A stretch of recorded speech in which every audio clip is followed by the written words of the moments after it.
What's going on, everybody? Welcome back to Dash Reacts, and today we're going to check out some more Bill Burr. So these are the top 10 Bill Burr moments on Conan, and if you haven't heard me say it, Conan O'Brien is my favorite talk show host, even though he doesn't really have a talk show anymore. But his podcast, Conan Needs a Friend, is hilarious, and Bill Burr's podcast is good too. So let's check these out.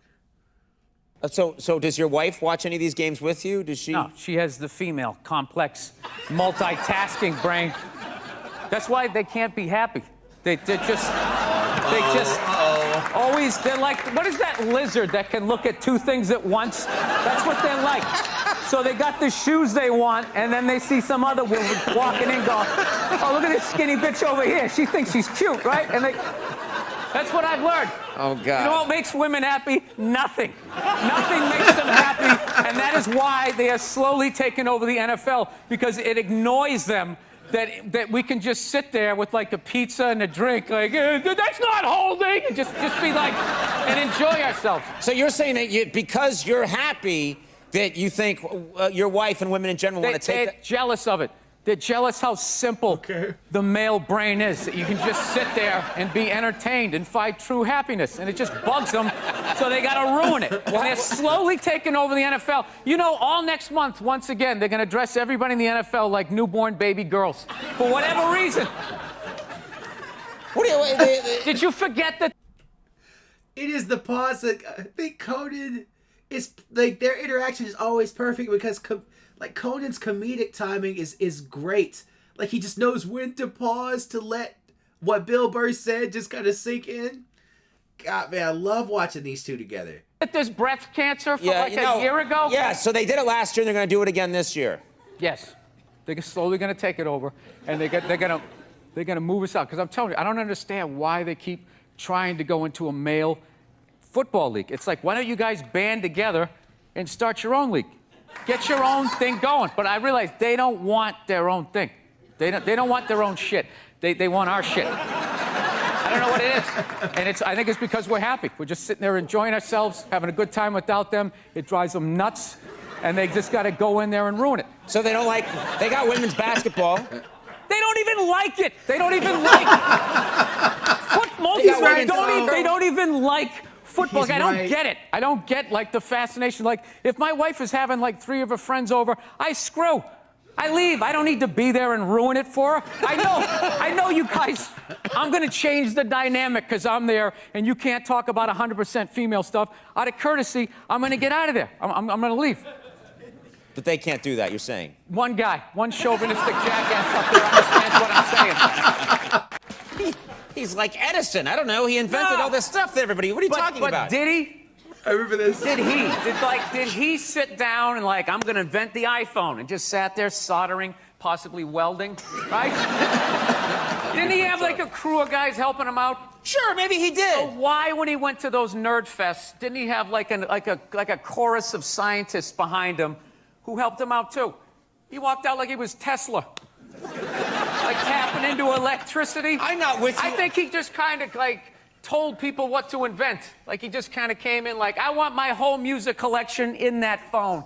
Get on it! And then all these nameless, faceless guys made it happen. Yeah. And then they have the big nerd concert, and he goes out there by himself. No belt, sneakers on. I just didn't buy it. It's a great way to tap out from the news and just, watch a game and get away from it. Now there's, like, all these causes are getting, like, attached to it. Like, I was watching the World Series, and I'm in the middle of watching the World Series, and out of nowhere they have this moment, stand up to cancer. I'm watching a ball game, and all of a sudden everybody stands up holding up a sign of somebody that they either know that's dying of cancer or died of it in the middle of the game. It's just like, what are you doing? Trying to watch a game here. No, there's a time and a place. Look, I know somebody.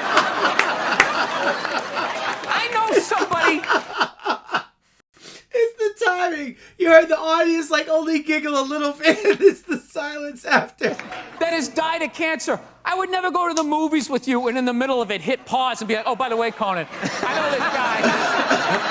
He died of cancer. It was horrific. I could have lifted him up off the sheet with 2 fingers. It was horrible. Hey, enjoy. Oh, by the way, I got molested when I was 9. Enjoy the rest. He didn't do anything to me. You know what he did for me? He raised $500 million for cancer research. That's what that lie did. Yeah. That was great. And everybody had the bands on. Remember the bands? Sure. Right? That blocked out the sun, right? You know, it wasn't to block out the sun. No wrist cancer. Yeah. Now, the whole thing was annoying, and I hated how Oprah was interviewing him and acting like she was dumbfounded that this guy would do this. Like, she's been in show business for 35 years, and she can't, like, wrap her head around some guy doing whatever it takes to get to the next level. Didn't she, for the first 5 years, have, like, midgets who wanted to bang their mailman's boyfriend? And she didn't want to do it. She didn't want to do it, but she didn't have the power to say no, so she wrote it out. And then when she could make a good decision, she did a show. But she stood on the heads of those little people for 5 years. It's funny every time I hear that, man. Oh, God. Until she got, and then she's sitting there across from this guy like, so how could you know exactly what he's doing. It's the stupidest thing I've ever seen.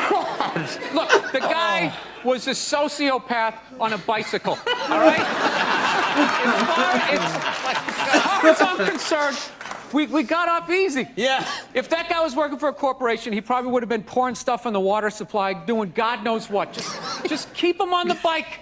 Just let him go up and down the hill. He's not hurting anybody. Not hurting anybody. He isn't. And the top 20 guys, like, all tested positive for roids. So our roided up guy beat your roided up guy. Okay?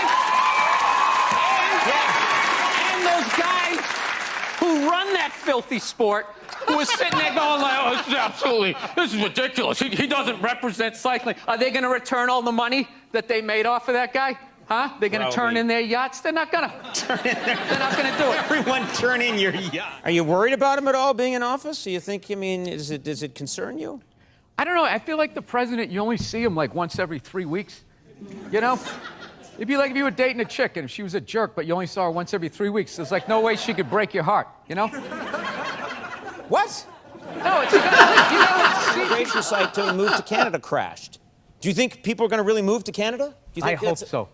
I hope so. You want Yeah, people there's to move too many people here. The rent's too high and all that. Just thin it out. Give us a little negotiating thing. And then what's going to be funny up there, it's not going to be Michael Moore's Canada. What he said, oh, you keep your doors unlocked and everybody's drinking syrup and it's, yeah. He didn't say everyone's drinking syrup. I'm quite Talk to certain. anybody of color that tried to make it playing hockey up there. Listen to the stories they have. You'd be like, were you in Alabama? No, it was in Manitoba. Yeah, those are still white people up there. Yeah. Just because they're on the other side of the invisible line doesn't mean that they're not going to act like white people. Yeah. Bill Burr he just always keeps it so real. He's just gonna say it directly. God, man, it's just so awesome listening to him. So you're not a big fan of Canada, is what you're saying? No, I love Canada, but I don't go up there with like this starry look in my eye, like everyone's going to be riding around on mooses, right? It's just like It's environmental stuff. You really are worried about it. I am and I'm not. I just also feel like, you know, it'd probably be a good thing if most of us died. You know what I mean? It would be. There's nothing wrong with driving a gas-guzzling car. There's just too many people doing it. Yeah. So you got to figure out a way to like thin out the herd, and it's too late. These are the hard decisions that are going to have to be made. We're here to hear about some hard choices. Yeah. So you know how I would do it? What? I would randomly sink cruise ships. Yeah. What? Wait a minute. Yeah. Let's hear him out. Why would you randomly sink cruise ships? Because you get like 2,500 to 3,000 people a whack, right? And I think it's a good mix of people to get rid of. To be honest with you. They're not interested. What happens after the second time they catch on? No, because this is what you do. As you're sinking them, you're building an exact replica. So as you're eliminating people, you're like creating jobs. And you just, like a lazy Susan. My latest thing that's driving me nuts is I spent 20 years in the back of the plane getting treated like an animal. And I finally worked my way up to the front of the plane, Group 1, which means you get to board like it's your plane. Right? You get to board. Yes. You first, sit in a chair that's the size for a human being. There's a place for your bag. Yep. Right? You get a little hot towel and all that. And then the second I get that, all of a sudden now, there's like these 20 groups that are like pre-boarding now. Like half the plane qualifies, and they're getting on, and I just sit there just like losing my shit. You know? It starts off like it's just like anybody in uniform, anybody in military. So it's like, all right. But after like the 20th guy, you just start being like, have you seen action? Are you on the front lines at least? Right? Then it's anybody with kids, anybody with disabilities, and then just anybody with a red shirt. Hey, it's Tony Tuesday. Anybody named Anthony can get on. Dude, one time, I saw this guy get on the plane. Okay, he wasn't in uniform. He didn't have kids. He had all his limbs. He wasn't limping. He didn't have a cough. He just walked on the plane. It's like, who the is that guy? Like, how did I get on before that guy? So... No, I always hated the anxiety of being in the back of the plane. I just remember, like, the worst is whenever you would get your seat and you'd sit there and they're about ready to close the door and you'd have that empty seat next to you. Like the poor man's first class. You're like, oh, shit, I'll bring the armrest up. I can actually be great. And then all of a sudden, some fat bastard gets on the plane and you're like, no. You're like Quint at the end of Jaws, like sliding down the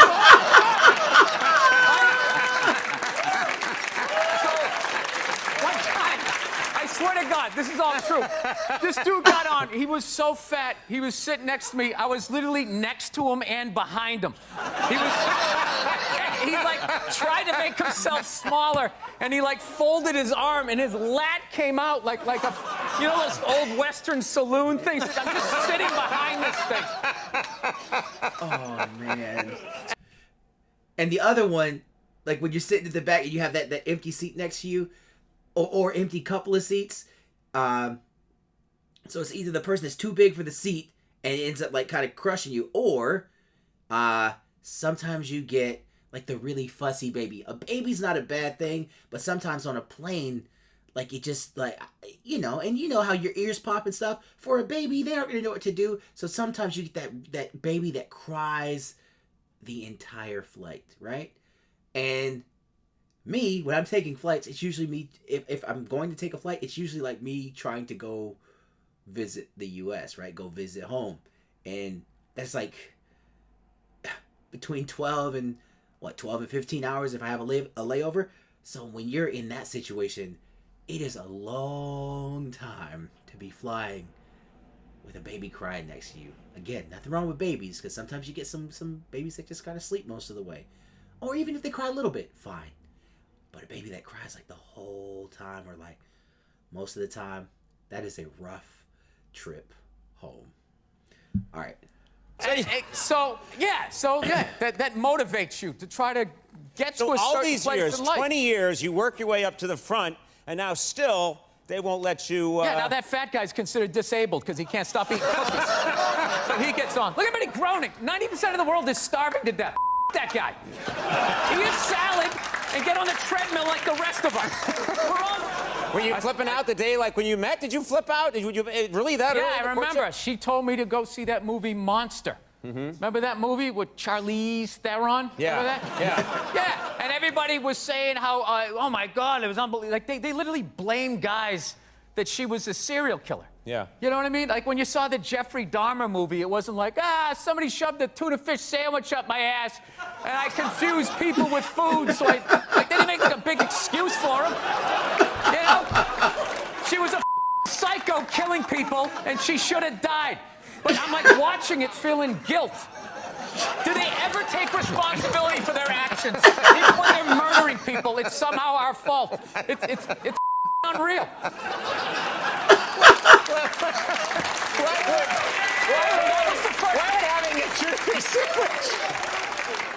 Why would having a tuna fish sandwich shoved up your butt make you want to eat people? Because another man did it. Right? So it's another person. So you equated, I don't know, sex with food? I forget how the idea went.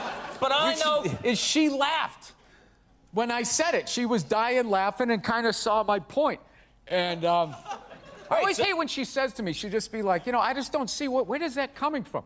Where is that coming from? It's just like, honey, how many childhood stories do I have to tell you before you follow the breadcrumbs to the psycho that you married? I mean, did you ever take a psychology class like you didn't see this coming? Right. That's what it is. It's not that she says that I'm a jerk. It's just the nerve to be surprised. It's just like about annoying people. Like when people tweet, it's very easy to piss off one side. The art is you got to try to get everybody. Okay? So you tweet stuff like, Trump is such a dope, he's actually going to make me vote for a woman. Right? And then you just sit back. Intentionally. And you just watch them. You're like, that's what I wanted. That's what I wanted. You're mad that children are not being hit. There should be the threat of it. Half of it was just it was just your dad was acting like he was going to do it. He never did it. But your mother... My dad did it, bro. My dad didn't play with that belt, bro. Did. And because she was a woman, it was like, okay. Because it was like, hey, you let a girl beat you up, you kind of felt emasculated. Yeah. We had a rule, a lot of the stuff that I look at from when I was a kid that actually kind of made sense in a way would now be considered like abuse, I guess. Like when I was a kid, if you didn't finish your supper, as we called it. Supper, okay. Yeah, my mother was just like, well, you're going to finish, she would just wrap it in cellophane and you just picked up where you left off for breakfast, like a blue-collar job. Like you take the shovel out of the hole and just start digging it again.